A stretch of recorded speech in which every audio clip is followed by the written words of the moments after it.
This video contains swearing. Parental guidance is required. If you don't like swearing, you can also not watch it. Thank you for watching.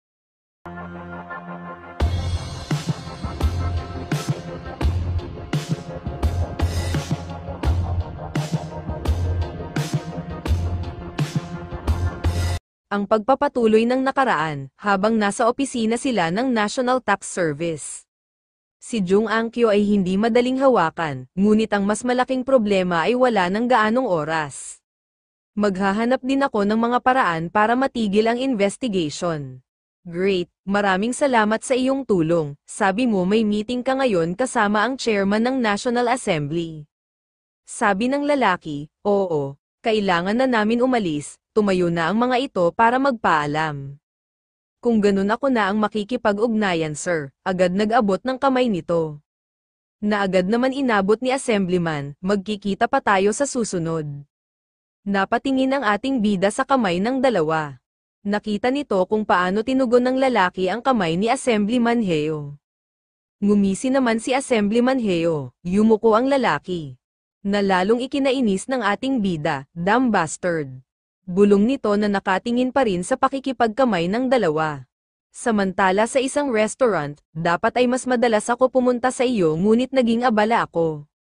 Pasensya na po, sir, habang nag-uusap ang dalawang lalaki, okay lang, kung naging abala ka, huwag kang mag-alala, Kang Jawan, Chairman of Yunhil Education Foundation Kang Sungi Father, mukhang masarap ang sashimi ngayon, Jung Ang-kyo, kalaban ni Heo Sejek sa politika, tungkol sa tax investigation ng aking son-in-law na binanggit ko sa iyo sa telepono, kahit na si President Chon Bong-so ay tinamaan ng tax investigation, hindi lang uupo at manunood si Chairman Chon Ho-dok. Ano ang dapat ipag-alala, sir, hindi yun ang ibig kong sabihin. Jeez, hindi ko alam kung paano ko ito sasabihin. It's okay, sir, makikinig ako, actually ang tax investigation. At ito ang aming ginagawa, upang kunin ang mga kumpanya ng aking manugang. Dapat kong malaman kung ano ang plano ng matandang ito. Bulong ng lalaki si Jung Ang-kyo, ngayon ay naintindihan ko na ang ibig mong sabihin, sir. Ngunit ano ang maaari kong gawin upang makatulong sa sitwasyon na ito? Sabay inom ng alak, si Heo Sejek ay nakikialam dito. Sabi ng matandang hangal, agad napahinto, ang lalaki sa iinumin sana niyang alak. Siguradong nalaman ito ng youngest son, ni Chairman Chon, nagkataon naman na nakatakda siyang maging son-in-law ni Heo Sejek. At doon para hihinto ang tax investigation, at nakipag-meeting sila kay Song Woo-jun sa chairman ng National Assembly ngayon. Sabi ng matandang hangal, napisil ni Jung Ang-kyo ang hawak na baso. Sa nalaman nito, wala ka bang anuman idea, muling sabi ng matandang lalaki. Kahit na maipatrabaho nila si Song Woo-jun, at ang chairman ng National Assembly, ang pagtigil sa tax investigation na itinakda para bukas. Hindi ba ang manugang ni Song Woo-jun ang cute prosecutor of special investigation? At kung pagbabantaan nila ang director na si Cho Sewon ng National Service? Ng isang bagay na maaaring magpabagsak sa kanya, at wala itong choice. Dapat ay may isang bagay kang alam kay Director Cho.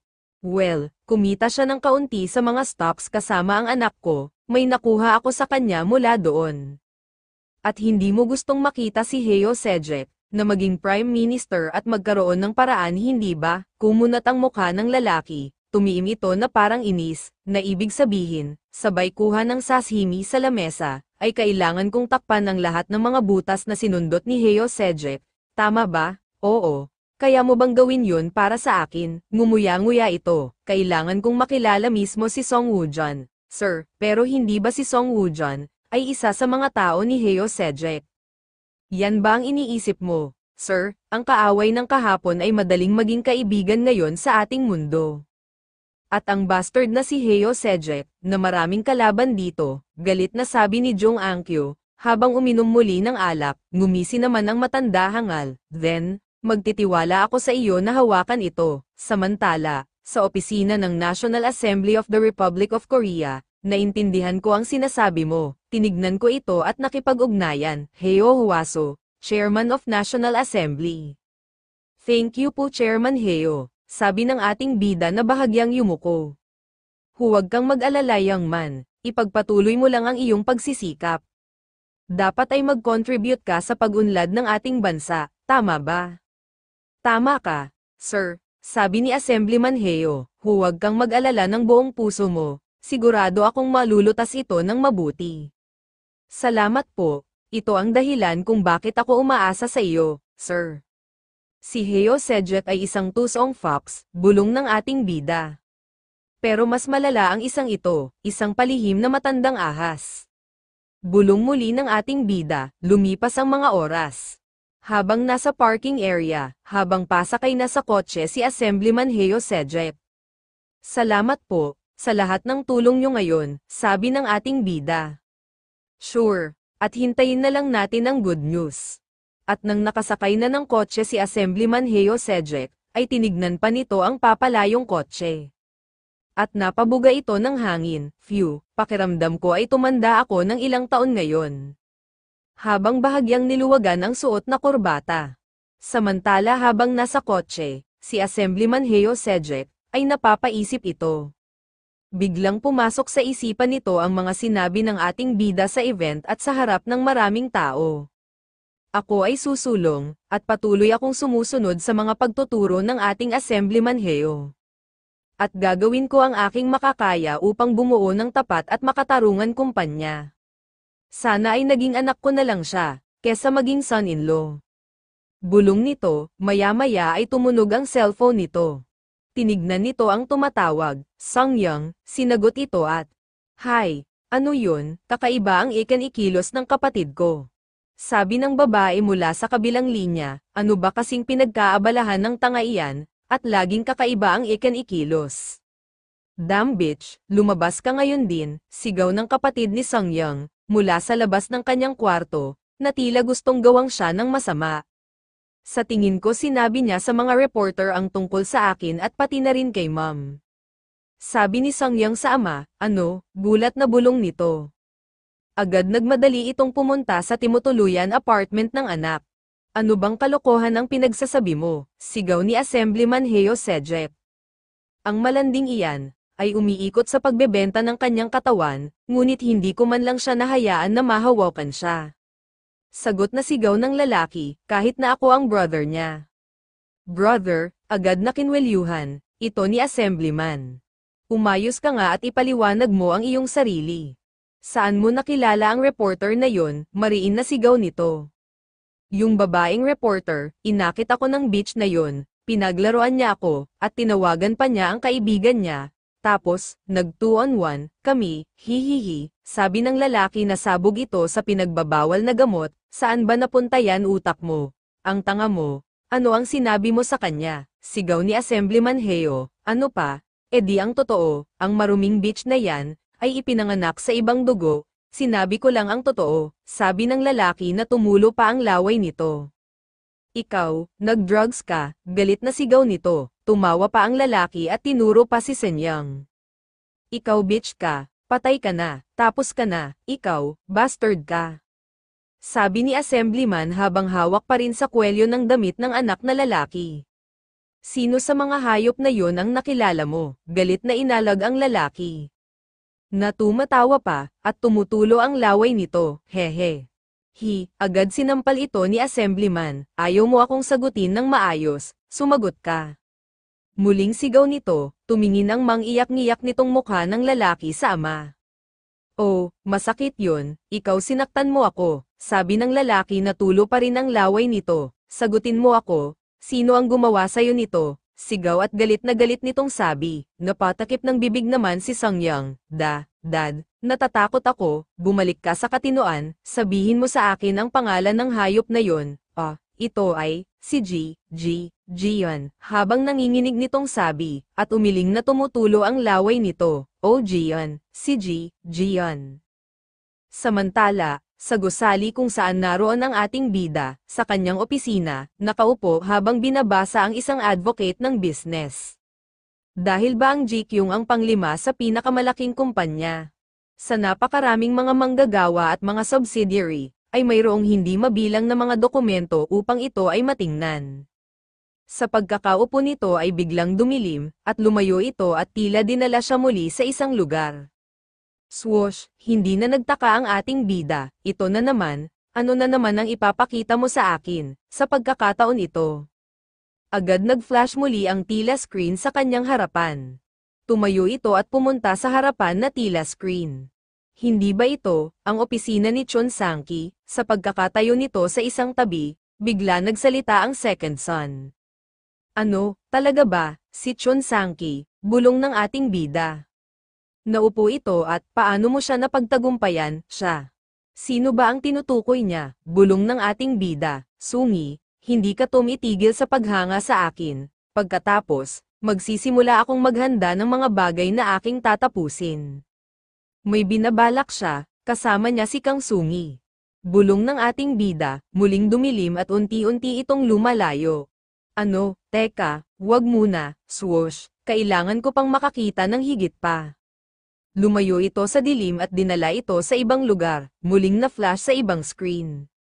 At lumitaw ito sa itaas ng hagdan, sir, bulong nito. Bumaba ito sa hagdan, habang umiinom ang chairman ng tsaa. Maya-maya ay tila nasamid ito, tawag nito. Yun, muling tawag ng chairman, lumingon-lingon ang ating bida para hanapin si Secretary Yun. Hindi ko nakikita si Secretary Yun, sa paligid nito. Ito ay hindi ko may galaw, sabi ng chairman, nakita ng ating bida na nanginginig ang kamay ng chairman. Natila hindi ito may kilos ng maayos, habang nakatayo ang ating bida. Ano ang nangyayari sa kanya? Agad na bumaksak ang tasa ng tsaa at nabasag ito, sabay sa pagbaksak ng chairman. Papa, sigaw nito ngunit bulong lang ang lumalabas sa kanyang bibig. Agad na walang nang malay ang chairman, at agad siyang tumakbo, para daluhan ito. Papa, ngunit bago pa makalapit ay hinigop na siya unti-unti. Hindi, sabi ng ating bida, pabalik sa kanyang kasalukuyan. Flash, na tila hingal na hingal ito. Ha, at nang bumalik sa kamalayan, ano ang mga iyon? Nagtatakang bulong nito, bakit nahulog si Papa sa sahig? Mabuti pa sabihin ko ito kay Secretary Yun, agad tinawagan nito, si Secretary Yun. Patuloy na nagring ang telepono nito ngunit walang sumasagot. Hindi pa rin sinasagot ni Yun, ang phone niya sa oras na ito. Hinding-hindi niya gagawin yun, bulong ng ating bida. Samantala sa mansyon ng chairman, habang kadarating lang ni Director Yu. Nasaan si chairman? Tanong nito sa isang butler. Nasa itaas po siya sa study room, sir, tumunog ang cellphone nito at tinignan ang tumatawag. Habang paakyat na ito sa taas, yes, President Chun. Director Yu, nasaan ka ngayon? Nasa bahay ako ng chairman, may problema ba? Nanganganib ang buhay ni Papa, sigaw nito, anong ibig mong sabihin na nasa panganib, at bakit siya magiging, patuloy na naglakad ito, at nagulat ito, nang makita niya ang chairman na nasa sahig at nakahandusay ito, sir, sigaw nito, agad nilapitan nito ang chairman, sir si Chairman Chun ay nawalang ng malay, tarantang sigaw ng Director Yu sa ating bida, so, totoo nga, bulong ng ating bida habang nasa tenga pa rin ang cellphone. Agad nagmadali itong sumakay sa kotse kasama si Dechul. Anong nangyari, bakit naging unconscious si chairman? Nakita ko siyang bumagsak sa vision ko, ngunit ito ay masyadong mabilis, ang mga eksenang nakita ko sa aking vision ay hindi pa naganap nitong nakaraan, sabi ng ating bida kay Dechul, dinala siya agad ni Director Yu sa ospital, magiging maayos din siya. Huwag kang mag-alala, napatingin ang ating bida sa kaibigan, Dechul, mahinang tawag nito sa pangalang ng kaibigan, bilisan na nating, at agad binilisan ang pag-drive ng kotse nito. Samantala sa Jaikyong Hospital na kanila rin pag-aari. Naka-alerto ang mga bodyguard ng chairman sa harap ng kwarto nito. Sabi nila na stroke siya dahil sa acute myocardial infarction. Kumusta na siya ngayon, hindi pa nila alam kung kailan magigising.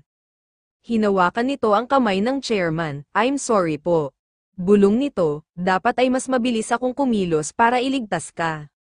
Malungkot na bulong muli ng ating bida, siya nga pala. Sabay lingon nito kay Director Yu, hindi ko nakita si Secretary Yun. Parang hindi ko rin siya inabot doon, sabi ni Director Yu.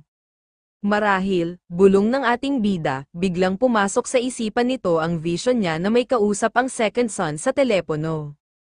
Paano mo siya napagtagumpayan? Sabi ng second son sa telepono. Kaugnay ba nito ang pagkawala ni Secretary Yuon? Bulong ng ating bida, tinawagan niyo na ba ang mga kuya ko? Oo, at sa tingin ko, busy sila sa pagkalkula kung sino ang may advantage sa pagiging tagapagmana. Sabi ni Director Yu, mas dapat ba nilang gawin iyon sa panahon tulad nito? Si Papa ay, President Chun bulong nito, agad sinenyas ni Director Yu, ang mga kamay nito, para hindi na magpatuloy na magsalita ang ating bida. Tumingin ito na parang ipinarating dito na mag-ingat, ibig ba yan sabihin hindi rin safe yun, dito sa hospital, tama, walang mapagkakatiwalaan ngayon, bulong nito, na tinignan ang ama. Director Yu, kailangan kong pumunta sa isang lugar babalik din ako agad, please alagaan mong mabuti ang aking ama, President Chun, tawag ni Director Yu, na parang kinakabahan ito, Chief Kwak, kumuha ka ng mga mapagkakatiwala ang lalaki na magbabantay sa kwartong ito, at manatili sa kanya kahit anong mangyari, sabi ng ating bida, opo, sir, sagot ni Dechol, ano ba ang balak mong gawin, bulong ni Dechol, at habang naglalakad ito palabas ng kwarto ng hospital, Chung Sangki, Kang Sungi, mga walang kwentang bastard, bulong ng ating bida, lumagpas na kayo sa linya, galit na bulong ng ating bida. Samantala, kilala mo naman ako, at hindi makakalimot si Heo Sejek, pero may isa akong pabor. Oo, please tulungan mo ako para dito, come on. Ginamit nila ang anak ko para subukan sirain ako. Hindi lang iyon, sinusubukan din nilang magsimula ng masamang chismis, tungkol sa aking anak na babae.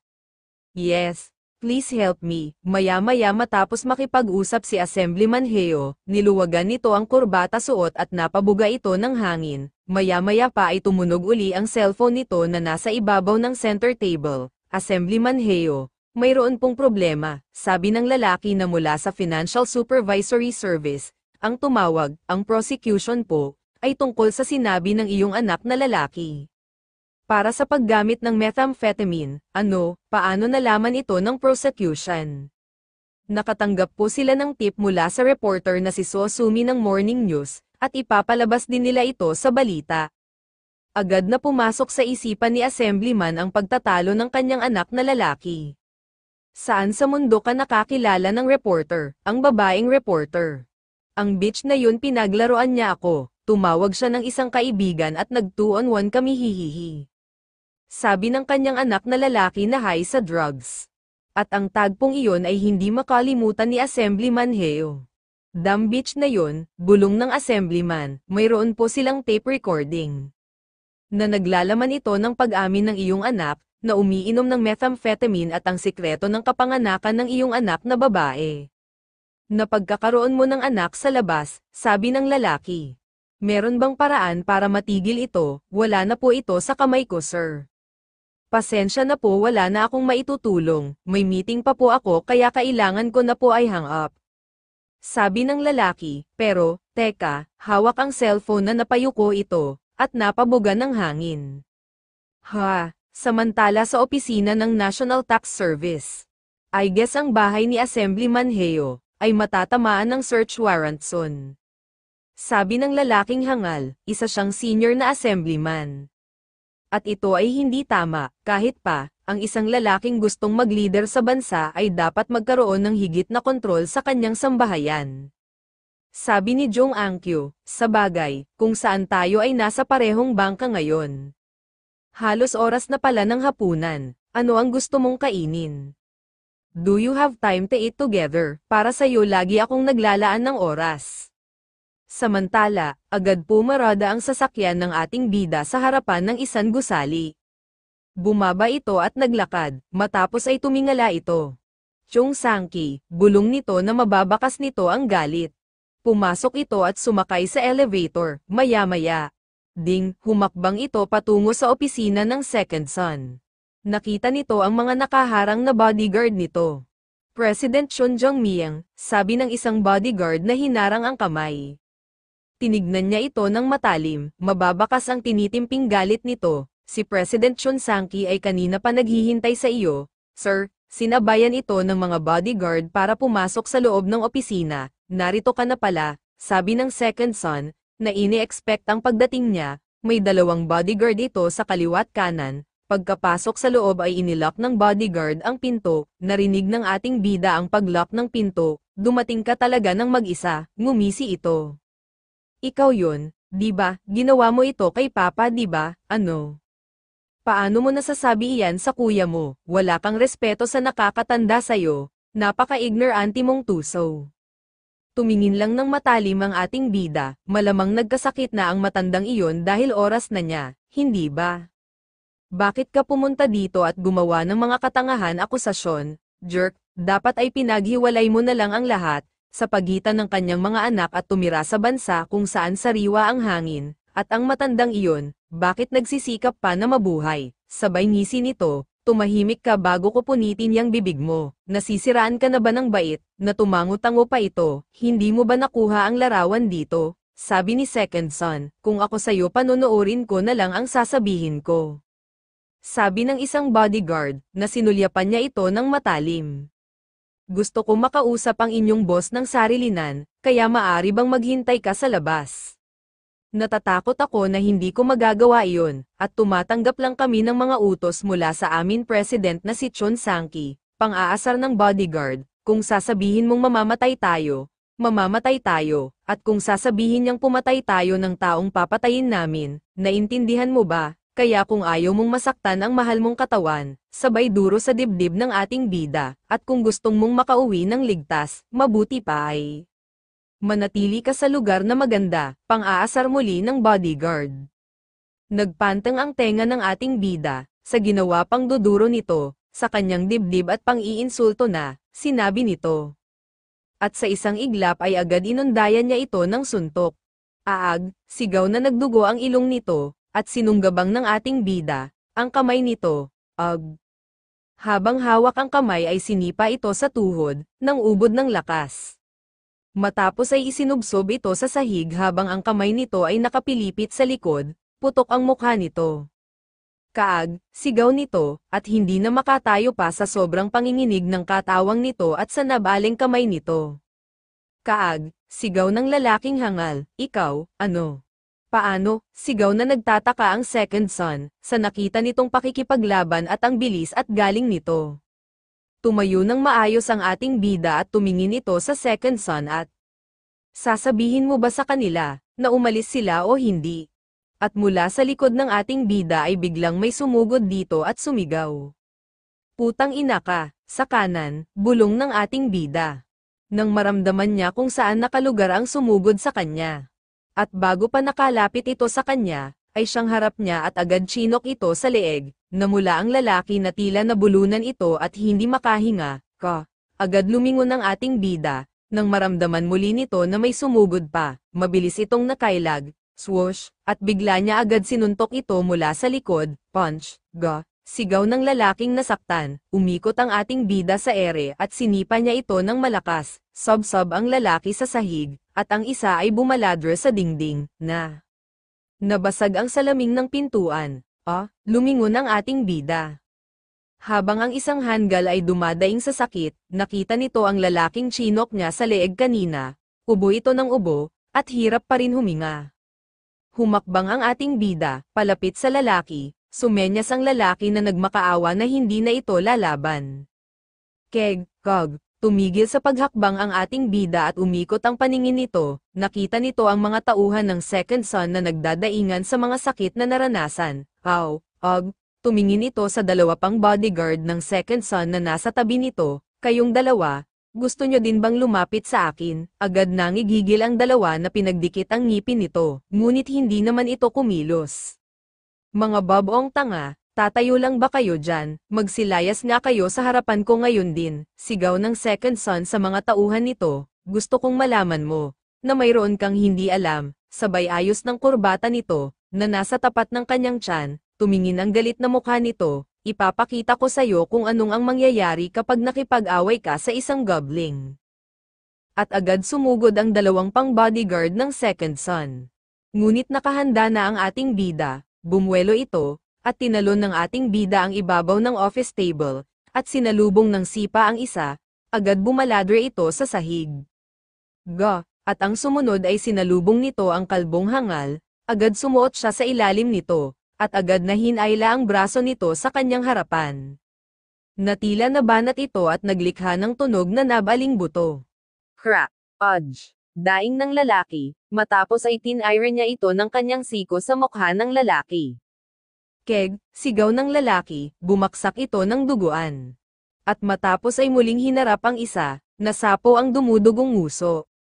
Mabilis siya sumugod dito at sinipa ito, paatras na bumaladra at bumaksak na walang malay. Ikaw, paano mo ito nagawa? Matapos ay tumayo ito sa harap ng second son, na sorpresa ka ba? Nagsisimula pa lang ako, sabi ng ating bida. Huwag mong gawin ito, pamilya tayo. Matapos ay humakbang ito papunta sa second son. Ano na lang ang isipin ni Papa habang may sakit siya at nasa ospital kung ganito tayo mag-away? Jongmyang. Magkapatid tayo at iisa ang dumadaloy na dugo sa atin. Patuloy na humakbang ang ating bida, pag-usapan natin ito. Kabadong sabi ng second son, sa wakas nakita mo na rin ako bilang kapamilya mo ngayon. Huminto ka, bumalik ka doon, pakiusap, sabi ng second son, na iniharang nito ang dalawang kamay. Bakit naman, natatakot ka ba? Nagtaksil kayo ni sister-in-law, at sinubukan nyo pang patayin si Papa. At agad bumukas ang pintuan, dumating ang dalawang pang bodyguard ng second son. Sir, sigaw ng mga ito, mga babong tanga bastard. Bakit ang tagal nyo? Alisin nyo ang putang inang ito ngayon din. Sigaw ng second son na dinuro pa nito ang ating bida. Wala nang pag-asa pa ang bastard na ito, bulong ng ating bida. Napansin ng second son ang kamao ng ating bida, ngunit huli na. Agad sinapak ito ng ubod ng lakas na ikinahulog nito sa upuan. Lumagapak ito ng pabaligtad sa sahig. Aw, sir, tawag ng bodyguard nito, na may hawak pang patalim. Bastard ka, maliksing tinignan ito ng ating bida. Mabilis na sumampa ang ating bida sa office table. Para salubungin ang dalawang hangal, sabay dampat ng ballpen na nasa ibabaw ng office table. At agad sumugod sa lalaking may dalang patalim, at agad niyang iniwasan ang unday ng saksak, ng hangal, at nang makatsyempo ay sinaksak niya ito ng ballpen sa iba't ibang parte ng katawan, at nag-ala John Wick ito. Stab, pierce, poke, jab at ang panghuli sa leeg. Agad napasigaw ang lalaki, gosh, lumingon ito sa isa pa na may hawak din na patalim. Napahinto ito at napalunok, paano siya naging ganong kabilis. Bulong ng hangal, mabilis umikot ang kamay ng ating bida na may hawak na ballpen at diretso itong tumarak sa leeg ng lalaki. Nabigla ito, at agad napahawak ang lalaki sa leeg nito. Keg, kumurap-kurap ang mata nito, at maya-maya ay bumaksak ito. At agad nilapitan nito ang second son, at kinuwilyuhan ito. Damn it, wala ka ng pag-asa, Jongmyang. Huminahon ka, kabadong sabi ng second son, agad sinapak ito, at pumutok ang mukha nito. Umagos ang dugo na takot, at paulit-ulit itong sinapak ng ating bida, twak, bash, punch, kaw, smack, punch, putok at duguan ang mukha nito nang tigilan ito ng ating bida, lumuluhang nanginginig ito, dahil may batas. Hindi kita papatayin, ngunit tingnan mong mabuti ito. Ipinakita ng ating bida ang video ng second son at ng hipag nila. Paano mo nagawa ang shit na ganito sa iyong sister-in-law? Tignan mong mabuti, sigaw ng ating bida. Napatingin ito sa cellphone ng ating bida at nagulat ito. Paano mo nakuha ito? Na nanghihina nitong sabi, naintindihan ko ang pakikipaglaban mo para maging tagapagmana. Ngunit huwag si Papa, at kung lumalala ang kalagayan ni Papa, o ang pinakamasamang bagay na naisip ko na mangyayari, ang video na ito ay kakalat sa buong internet, tumango-tango ang second son na parang basang sisiw, sa takot at kaba. At huwag mong kalimutan kapag may nangyari kay Papa, patay ka, sa di kalayuan ay nagkakamalay na ang bodyguard ni second son, Aw, ang ulo ko, sabi pa ng hangal, nang mapansin ito ni second son, ay agad napalitan ng ngiti, ang duguan mukha nito. Napansin ng ating bida ang pagngisi nito, Tumingin ito ng matalas nang lumingon ang ating bida sa direksyon ng bodyguard nito, nang mapansin ng dalawang hangal na bodyguard na nakatingin ang ating bida, kinabahan at natakot ito, at agad umubo-ubo ang isa, cough. At ang isa naman ay bumalik sa pagkakahiga ang ulo nito. Ang mga babong bastards na ito, bahagyang sigaw ni Second Son, ang dosenang bastard na katulad nila ay hindi ako. Mapapabaksak, kuha mo, oo. Tama ka nga, naglulumong sagot ng Second Son. Ngayon natagpuan ko na, may mga taong madaling makalimot. Tumayo ang ating bida, at kapag nagbago ang mga bagay, nakakalimutan nila ang kanilang mga pangako. Sabay angat ng paa ng ating bida, may paraan para makitungo sa mga taong ganyan. Sabay baksak ng paa ng ating bida sa tuhod ng Second Son ng ubod ng lakas. Stomp, ga! Sigaw ng Second Son, na nabigla ito. At paulit-ulit itong tinadyakan, crash, crack. Tunog ng nabaling buto, at lumuluha sa sakit ito.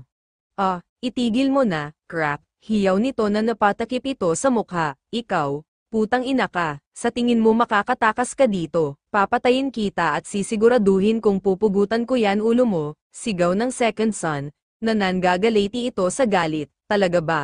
Inaasahan kong na makita ka kung ano ang iyong gagawin mula rito, pero kung ayaw mong mabali ko pa ang kabilang tuhod mo, at huwag ka ng mangahas na makalimutan mo ang babala ko ngayon, sabi ng ating bida.